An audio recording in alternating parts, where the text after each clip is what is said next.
بسم اللہ الرحمن الرحیم۔ محترم ناظرین، السلام علیکم۔ آج کی ویڈیو میں ہم پیغمبر خدا حضرت موسیٰ علیہ السلام کے بارے میں بیان کریں گے۔ حضرت موسیٰ علیہ السلام حضرت یعقوب علیہ السلام کے بیٹے لاوی کی نسل میں سے تھے۔ حضرت موسیٰ علیہ السلام اور حضرت ابراہیم علیہ السلام کے درمیان 500 سال کا وقفہ بنتا ہے۔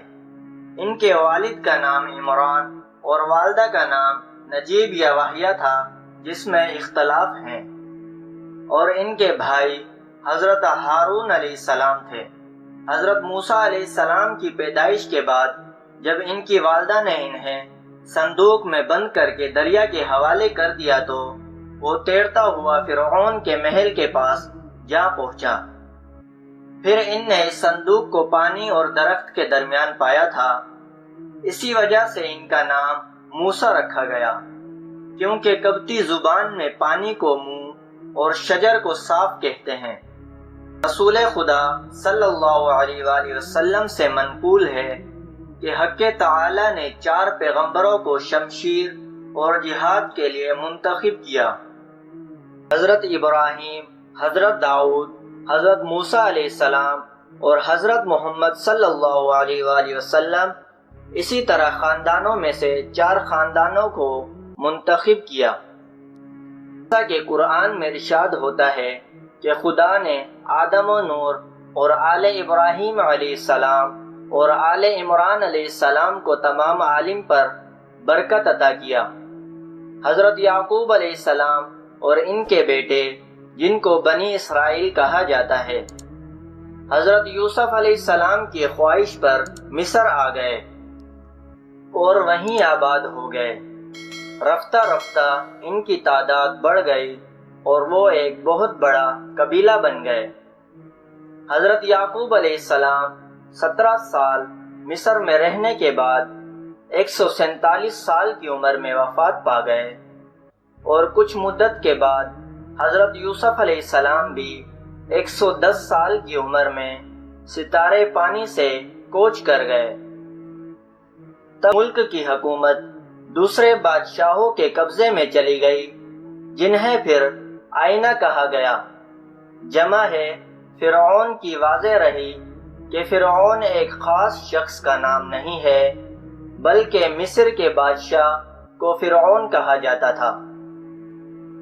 سارے قبطی پہلے فرعون کی نسل در نسل تھے، جس کا نام ولید بن مصب بن ریان تھا۔ کئی صدیاں اسی طرح گزری اور ان میں بنی اسرائیل ایک قابل توجہ کرو کی حیثیت سے ابھرے۔ ان کی تعداد بہت بڑھ چکی تھی اور اس میں مسلسل اضافہ ہوتا چلا جا رہا تھا۔ فرعون نے بنی اسرائیل کی تعداد میں روز افزوں اضافے کو دیکھ کر گھیرا گیا۔ اسے سوچا کہیں ایسا نہ ہو کہ یہ لوگ حکومت مصر کے دشمنوں کے ساتھ مل کر ملک کے لیے ایک خطرہ بن جائیں۔ اس بنا پر اس نے بنی اسرائیل کے لیے ایک مشکلات پیدا کرنے اور ان پر پابندیاں عائد کرنے کا فیصلہ کیا۔ پھر اس نے اپنے اس فیصلے کو عملی جامہ پہنایا اور بنی اسرائیل پر سختیاں کرنا شروع کر دی، اور طرح طرح کے ہیلے بہانوں سے ان کے لیے مشکلات کھڑی کر دی۔ بنی اسرائیل سے جبری مشقت کے دشوار ترین کام لیے جاتے تھے۔ کسی سے ذاتی خدمت لی جاتی، کسی سے کھیتی باڑی کرائی جاتی، اور کسی سے گارا اور اینٹ کا کام لیا جاتا، اور جو کام کرنے کے قابل نہ ہوتا تھا اس سے بھاری بھر کو جزیہ وصول کیا جاتا تھا، جس کے ادا نہ کرنے پر اسے سخت سزا دی جاتی تھی۔ اور ان سب مظالم میں سے سب سے بڑا ظلم یہ تھا کہ ان کے بیٹے بیٹوں کو قتل کر دیا جاتا اور بیٹیوں کو خدمت گزاری کے لیے زندہ چھوڑ دیا جاتا تھا۔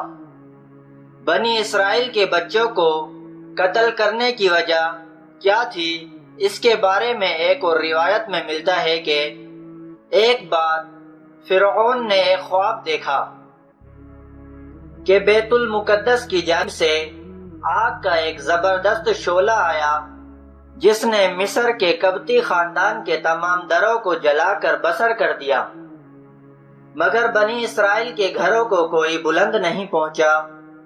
جب اس نے ماہروں اور کاہنوں سے اپنے اس خواب کی تعبیر دریافت کی تو انہوں نے اسے بتایا کہ بنی اسرائیل میں ایک لڑکا پیدا ہوگا جس کے ہاتھ سے تو بھی تباہ ہوگا اور تیری سلطنت بھی برباد ہوگی۔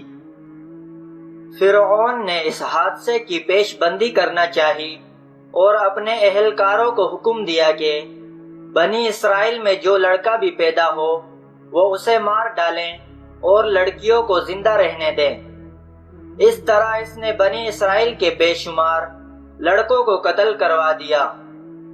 اس کا خیال تھا کہ اس طرح وہ تکبیر خداوندی کے آگے بند باندھ دے گا اور حکم الہی کو جاری نہیں ہونے دے گا۔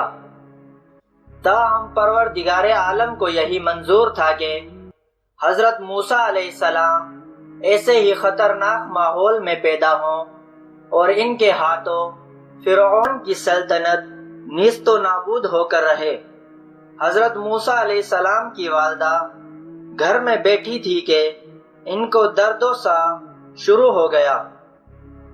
تب دایا کو بلایا گیا اور حضرت موسیٰ علیہ السلام دنیا میں تشریف لائے، لیکن ان کی ولادت کو پوشیدہ رکھا گیا تاکہ ایسا نہ ہو کہ یہ خبر فرعون اور اس کے اہلکاروں تک پہنچ جائے اور حضرت موسیٰ علیہ السلام کی زندگی خطرے میں پڑ جائے۔ چند دن اسی طرح گزر گئے جن میں پھر ان کے جاسوس بنی اسرائیل کے گھروں کی تلاشی لیتے رہے اور جو لڑکا بھی انہیں ملا اسے قتل کر دیا گیا۔ ظاہر ہے کہ ان حالات میں حضرت موسیٰ علیہ السلام کی حفاظت کرنا بڑا مشکل کام تھا۔ اس موقع پر خدا نے ان کی والدہ کو یہ ترکیب سمجھائی کہ وہ حضرت موسیٰ علیہ السلام کو ایک صندوق میں رکھیں، اس پر تالکور لگائیں اور اسے دریائے نیل میں ڈال دیں تاکہ خدا کا فرمان جاری ہو۔ چنانچہ حضرت موسیٰ علیہ السلام کی والدہ نے ایک صندوق تیار کروایا، اپنے پیارے بیٹے کو اس میں لٹایا اور حضرت موسیٰ علیہ السلام کو دریائے نیل کے سپر کر دیا گیا۔ پھر یہ چھوٹی سی کشتی تیرنے لگی اور ہر دوسری جگہ کو چھوڑتی ہوئی فرعون کے محل کے پاس آ پہنچی۔ تب شاہی ملازموں نے اسے دریا سے نکال لیا اور فرعون کے پاس لے گئے۔ حضرت موسیٰ علیہ السلام کی بہن دور سے اس پر نظریں جمائے ہوئے تھی کہ دیکھیں اس صندوق اور بچے پر کیا گزرتی ہے۔ جب انہوں نے دیکھا کہ صندوق فرعون کے محل میں پہنچا دیا گیا تو وہ بے حد پریشان ہو گئی، لیکن خدا تعالی کی لامحدود رحمت نے حضرت موسیٰ علیہ السلام پر اپنا سایہ ڈالا اور اس کی مہربانی سے وہ طرح طرح کی تکلیف سے محفوظ رہے۔ جب بچے کو فرعون کے پاس لایا گیا تو اس نے سوچا کہ کہیں ایسا نہ ہو کہ یہی وہ بچہ ہو جو اس کی سلطنت کے لیے خطرہ بن جائے۔ چنانچہ جب فرعون نے اس بچے کو مار ڈالنے کا حکم دیا تو اس کی بیوی نے آگے بڑھ کر کہا، اس خوبصورت لڑکے کو قتل نہ کرو، ہم اسے اپنا بیٹا بنا لیتے ہیں، ممکن ہے کہ آگے چل کر یہ ہمارے لیے مفید ثابت ہو۔ چنانچہ اپنی بیوی کے اصرار پر فرعون بچے کو قتل کرنے سے باز آ گیا، لیکن ان کے لیے ایک پریشانی یہ بنی کہ بچے کا دودھ پینا بند ہو گیا۔ بچہ کسی کا بھی دودھ نہیں پی رہا تھا۔ اس پہ بہت سی عورتوں کو اسے دودھ پلانے کے لیے لایا گیا، لیکن اس نے کسی کا دودھ نہ پیا۔ تب حضرت موسیٰ علیہ السلام کی بہن جو سب کچھ دیکھتی چلی آ رہی تھی وہ یہاں پہنچی اور کہنے لگی، کیا تم لوگ یہ چاہتے ہو کہ میں تمہیں ایک ایسے گھر کا پتہ بتاؤں جس کے رہنے والے تمہارے بچوں کو دودھ پلائیں اور اس کے ساتھ بہترین سلوک کریں، یہ کہہ کر وہ اپنی والدہ کو دربار میں لے آئیں۔ بچہ حمل کر ماں کی گود میں آیا اور آرام سے دودھ پینے لگا۔ یوں خدا کا وعدہ پورا ہوا اور حضرت موسیٰ علیہ السلام اپنی والدہ کے پاس پہنچ گئے۔ جب حضرت موسیٰ علیہ السلام کی شیر خارگی کا زمانہ ختم ہو گیا تو ان کی والدہ انہیں فرعون کے محل میں چھوڑ آئی، جہاں فرعون کی خدمت کار ہر وقت ان کی خدمت کے لیے کمر بستہ رہتے تھے۔ اس طرح انہوں نے اپنے لڑک پن کا زمانہ فرعون کے محل میں بڑے آرام سے گزارا۔ جب وہ جوانی کو پہنچے تو خدا تعالی نے انہیں علم و حکمت سے نوازا اور نبوت کے منصب پر فائز کیا۔ خدا تعالی کے احسانات کو مد نظر رکھتے ہوئے حضرت موسیٰ علیہ السلام نے مظلوموں اور بے کسوں کی مدد کی اور حمایت کرنے کا عزم کیا۔ انہوں نے طے کر لیا کہ وہ ہر دکھی دل کا دکھ دور کریں گے اور ہر حاجت مند کی حاجت پوری کریں گے۔ امید کرتا ہوں کہ آپ کو آج کی ویڈیو اچھی لگی ہوگی۔